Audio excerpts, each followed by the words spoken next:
Norma?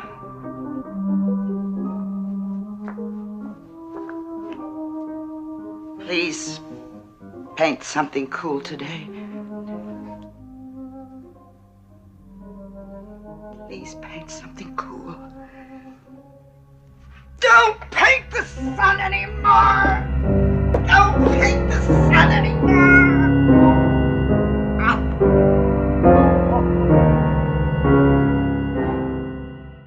Hey, what's up everyone? Our Twilight Zone Marathon Reviews continues. Today we'll be checking out Midnight Sun, which may be one of the lesser known episodes, but it was yet another great one. I also just want to take a moment to thank everyone who checks this series and watches. I really appreciate it, whether you're a fellow Twilight Zone fan or even just a casual viewer. Thank you very much for taking the time to watch, and thanks to all the new subs. Now on to the show. Midnight Sun was episode 10 from season 3. It was directed by Anton Leader, and this was another one written by the man himself, Rod Serling.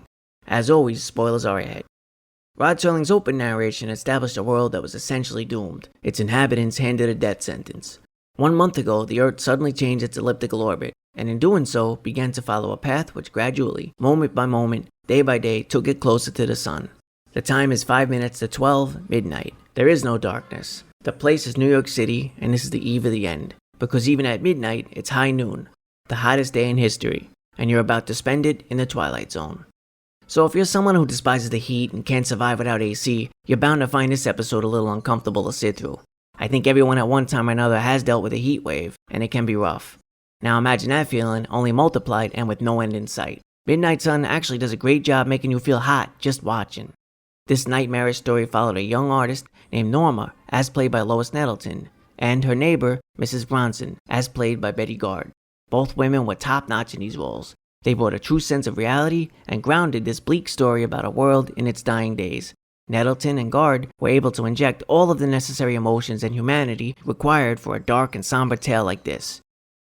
As we open, we're introduced to Lois painting. And what does she paint? She paints landscapes featuring the sun. She does her best to sustain herself in the sweltering heat, but you can tell this is a losing battle. As the last of the neighbors desperately flee, Norma and Mrs. Bronson come to the harsh realization that they're now the only tenants left in the building. Through a radio report and dialogue, we come to learn that as the weather has gotten hotter and hotter, countless citizens have fled the entire city. Looters roam the streets, the water's turned off for longer periods of time each day, there are rolling blackouts, you name it. This is truly hell. Despite the unending hardship, Norma and Mrs. Bronson are there for each other. In fact, the highlight of this episode are that these two characters keep each other's spirits up and do their best to remain on their feet, despite the fact that this story will clearly not have a happy end. Norma is very obviously the stronger of the two. She's the one still daring to brave the heat and the dangers of stepping outside for food and supplies. Mrs. Bronson also seems to be doing her best under the circumstances, but she struggles. She has a breakdown at one point, pleading with Norma to stop painting the sun. In one of the more tense moments of the episode, Mrs. Bronson accidentally allowed a looter into the apartment. He stole Norma's gun, drank what was left of their water, but after several moments, he went on to describe the recent death of his wife and their newborn child. He begged for their forgiveness. This was pretty interesting. You went from hating this guy to at least having some pity for him and imagining that his story is very likely similar to many of the remaining survivors. By the conclusion of the episode, Mrs. Bronson sadly collapsed to the floor and died. We then saw the thermometer explode, Norma's paintings melt, and she too gave in to the heat. But remember, this is Twilight Zone, and twists are generally around the corner. Norma. Yes?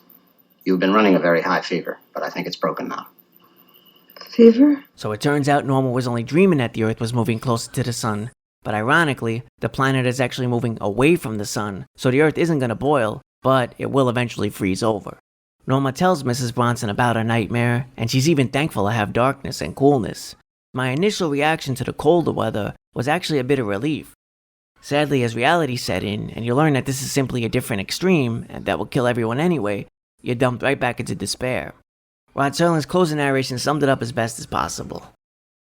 The poles of fear, the extremes of how the Earth might conceivably be doomed. Minor exercise in the care and feeding of a nightmare. Respectfully submitted by all the thermometer watchers in the Twilight Zone. So, despite the bleak, hopeless nature of this episode, I thought it was still one of the stronger Twilight Zones. Now, some people may not like the idea of the twist being that the main story was a dream.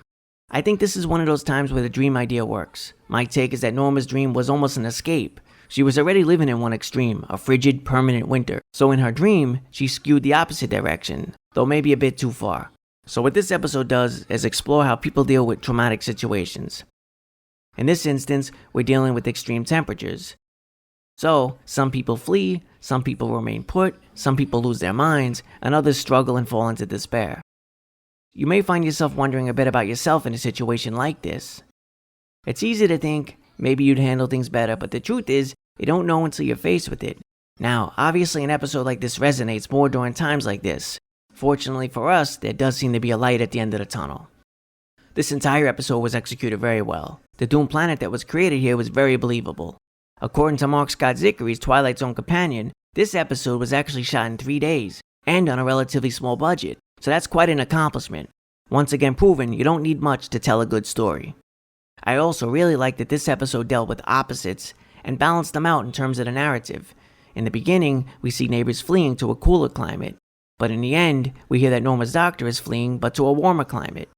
For me, what really held the Midnight Sun together was the great performances from Lois Nettleton and Betty Garde. You get the sense that both women are very aware that the end is near, and really the best they can do at this point is go out with some dignity.